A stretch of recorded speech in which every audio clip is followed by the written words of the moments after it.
اکثر که موږ ځوانانو ګورو یا زلمی کلو ګورو نو هغوی ته یو مسله چې ده نو هغه ډېر زیات په کثرت سره ډېر زیات په هغه سره راځي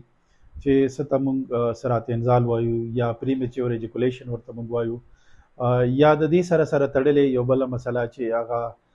اریکټایل ډسفنکشن چې ورته ویل کېږي، یعنې د عضوي خاص سختي نشوالی. نو الحمدلله که موږ چېرته کې موږ ګورو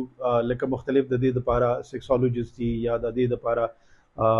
نفرولوجست چې دي نو یورولوجست چې دي نو هغه موجود دي، هغوی هم د دې دپاره ټریټمنټ چې دی هغه ورکوي. خو که موږ د هومیوپیتھک په بنیاد باندې وګورو نو الحمدلله په دې کې د هومیوپیتھک ډېر بهتر طریقې سره علاج چې دی نو هغه موجود دی. که موږ چېرته کې وګورو چې یاره د پری میچور ایجوکولیشن یا اریکټایل ډسفنکشن چې دی نو هغه د څه د وجې نه کېږي، ټیسټیکل هغه چې دی نو هغې ته د بلډ فلو چې دی نو هغه کمه شي، او کله چې د بلډ فلو کمه شي نو د هغې د وجې نه پریمیچور ایجوکولیشن یا اریکټایل ډسفنکشن چې دی نو هغه کېدلی شي.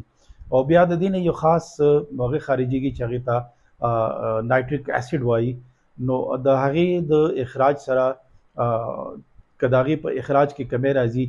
نو بیا هم هغه پریمیچور ایجوکولیشن یا اریکټایل ډسفنکشن چې دی نو هغه کېدلی شي. لہذا که موږ د هومیوپیتھک پوینټ اف ویو سره وګورو نو الحمدلله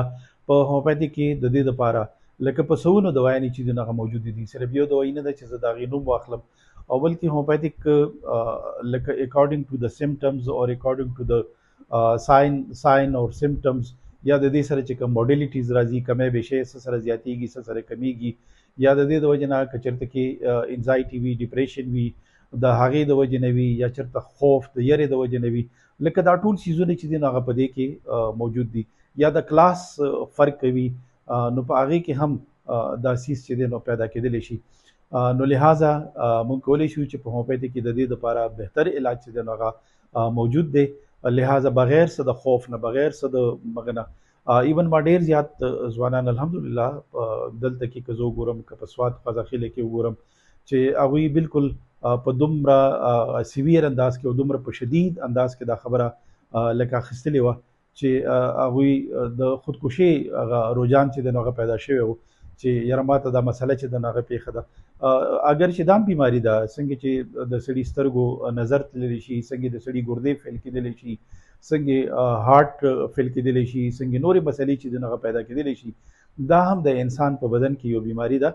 نو د دغې بیمارۍ الحمدلله په هومیوپیتھک کې بهتر علاج موجود دی. که چېرته کې تاسو چې هومي فزیشن کنسلټ کوئ او د هغه سره خپله خبره لږ کلاو انداز کې تاسو خبره وکړئ نو امید در به دا دی چې ستاسو د دې مسلې به ډېر بهتر حل په هومیوپیتھک کې راوځي.